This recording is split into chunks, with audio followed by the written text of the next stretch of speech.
Praise the lord. కీర్తనల గ్రంథ ధ్యానములు 36వ అధ్యాయము. భక్తిహీనుల హృదయములో అతిక్రమము దైవక్తి వలె పలుకుచున్నది.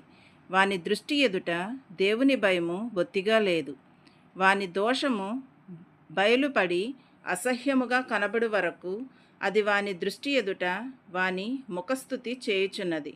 వాని నోటి మాటలు పాపమునకు కపటమునకును ఆస్పాదములు. బుద్ధి కలిగి ప్రవర్తింపను మేలు చేయను వాడు మానివేసి ఉన్నాడు.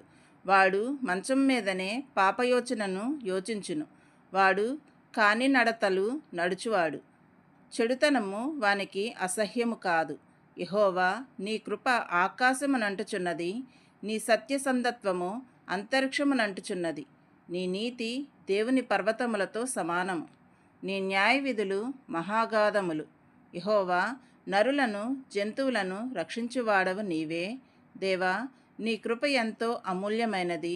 నరులు నీ రెక్కల నీడను ఆశ్రయించుచున్నారు. నీ మందిరం యొక్క సమృద్ధి వలన వారు సంతృప్తి నొందుచున్నారు. నీ ఆనంద ప్రవాహములలోనిది నీవు వానికి త్రాగించుచున్నావు. నీ యొద్ద జీవపు ఊట కలదు. నీ వెలుగును పొందియే మేము వెలుగు చూచుచున్నాము. నిన్ను ఎరిగిన వారి ఎడల నీ కృపను, యథార్థ హృదయుల ఎడల నీ నీతిని ఎడతెగక నిలుపుము. గర్విష్ఠుల పాపమును నా మీదకి రానీయకము. భక్తిహీనుల చేతిని నన్ను పారద్రోలనీయకము. అదిగో, పాపము చేయువారు అక్కడ పడి ఉన్నారు. లేవలేకుండా వారు పడద్రోయబడి ఉన్నారు. ఆమేన్.